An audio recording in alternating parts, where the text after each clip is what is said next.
Our spiritual nature is a need for more than just the material world. Like our feelings, emotions, and material nature, our spiritual nature can and will be used against us. And like all goods and services, we should practice moderation when navigating the market. Our spiritual nature wrestles with the desires of our material nature, which is satisfied only through the material world.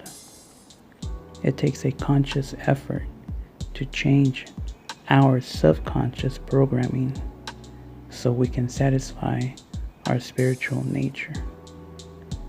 Our conscious mind is our thinking mind. It alone has no lasting effect on our habits and behaviors. It is our subconscious mind that is in control.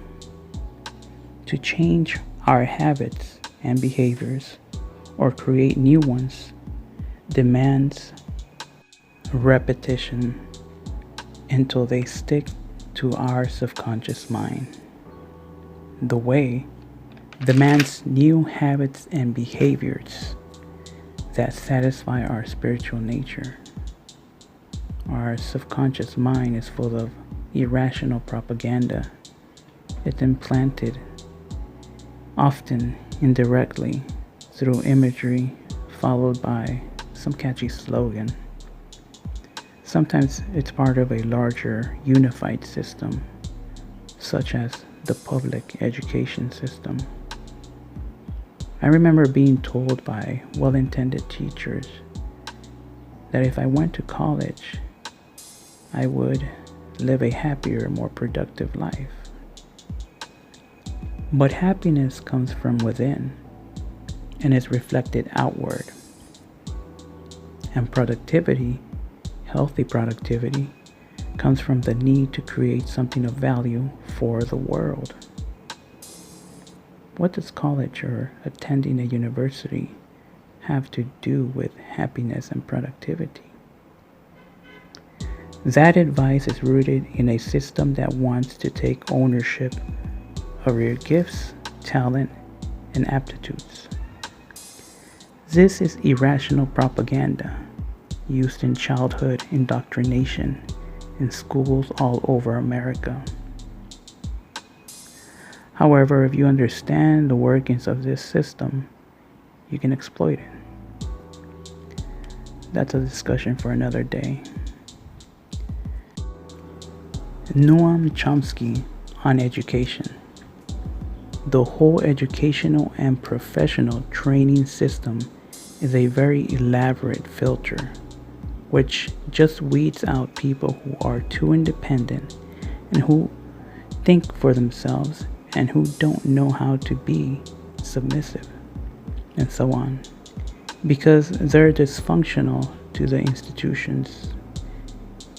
And he also mentions education is a system of imposed ignorance. Students who acquire large debts putting themselves through school are unlikely to think about changing society. When you trap people in a system of debt, they can't afford the time to think. Use your thinking mind, the conscious mind, to imprint rational ideas on your subconscious mind. We are irrational creatures, making emotional decisions all the time. But with some work and time, we can begin to live more reasonful lives. Seneca mentions, it takes the whole of life to learn how to live, and what will perhaps make you wonder more, it takes the whole of life to learn how to die. Habits that satisfy our spiritual nature. Drawing closer to Mother Nature. Nature is not dumb. Humanity is dumb when we can't hear or when we forget how to communicate with nature. Nature is very much alive, intelligent, living beings and vibrant energies are all over the planet. City folks are the worst at this. If they happen to take themselves away from the city, the first thing that comes into their minds is the statement, there's nothing to do here. There's nothing here. How boring. They have become so comfortable with the noise and distractions of the city life. Their ego is so used to being the center of the universe that it goes into cardiac arrest as they stay out in nature too long.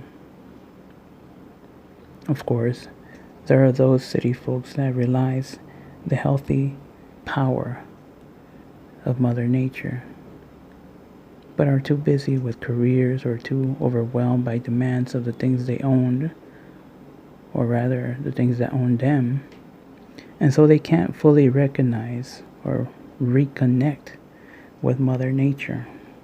They can't really reprogram their subconscious mind to awaken their spiritual nature.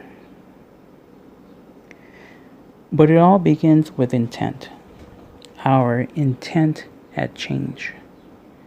Our intent at reprogramming our subconscious mind.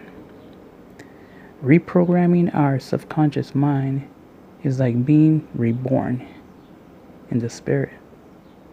And what does the spirit have to do with the material? We all know the answer. Yet that is our dual nature, the flesh and the spirit.